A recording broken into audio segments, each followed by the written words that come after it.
Les aristos du crime, voilà une collection dirigée par Bruno Fulini. Bonjour Bruno. Bonjour. C'est passionnant cette histoire des crimes réalisés par des aristos parce que souvent on peut penser que ce sont des malandrins, des vide-goussés qui commettent les crimes. Et là non, vous nous apprenez que les aristos ont aussi commis des crimes et pas des moindres. Oui, la violence est partout, dans le bas peuple et dans les hautes sphères.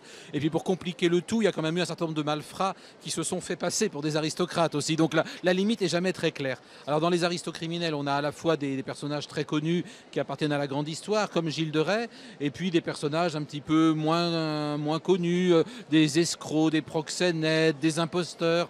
J'ai eu la surprise de découvrir un faux Bourbon, par exemple, qui se faisait littéralement entretenir par une famille de Neuilly qui pensait nourrir un futur roi de France, alors que c'était un palescroc italien qui vivait bien, qui montait à cheval, qui avait vraiment tout le luxe d'un prétendant, sans en avoir aucunement ni la famille, ni le blason, ni l'histoire. Alors beaucoup d'hommes, quelques femmes, mais les femmes pour des histoires de mœurs essentiellement. Oui, bien sûr, et en particulier, il y a eu une histoire retentissante à la fin du 19e siècle. On a fait une descente de police dans un très bel hôtel particulier, tenu par la baronne Strauzac, et ça a donné lieu à un procès très couru, parce qu'on disait que c'était là que les dames de la haute aristocratie, qui avaient un petit besoin d'argent, eh bien, voilà, pouvaient être louées pour une après-midi dans une chambre cossue.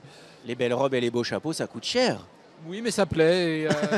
Et il faut voir aussi que parmi les demi-mondaines qui se prostituaient, sous des noms illustres comme Cléopâtre de Charny, certaines évidemment étaient de tout à fait basse extraction, alors qu'il y avait aussi quelques marquises authentiques tombées dans la dèche et qui n'allaient tout de même pas travailler. Non, tout de même pas. Parlez-moi de Pierre Bonaparte, l'assassin d'Auteuil. L'assassin d'Auteuil, parce qu'il avait un hôtel particulier à Auteuil. C'était un prince Bonaparte. Nous sommes en 1870. C'est un homme politique aussi assez connu, apparenté, donc cousin tout simplement de l'empereur. Et il reçoit 2 témoins suite à une insulte dans la presse. Lui pense se battre contre un journaliste très connu à l'époque, Rochefort.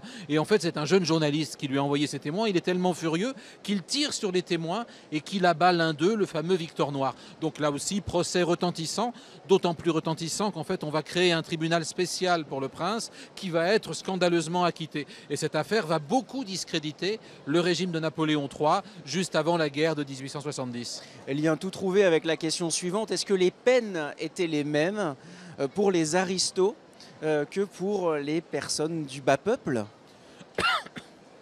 Avant l'invention de la guillotine, seuls les aristocrates avaient le droit d'être décapités, et ce, à l'épée de justice par le bourreau. Ensuite, on trouve un petit peu toutes sortes de configurations, mais il est vrai que certains aristos du crime ont tout simplement échappé à la justice, voire échappé à tout procès par leur qualité même. Finalement, ce sont les petites histoires qui font la grande histoire. C'est une collection absolument passionnante dirigée par Bruno Fulini. Ça s'appelle Les Aristos du crime. Merci beaucoup.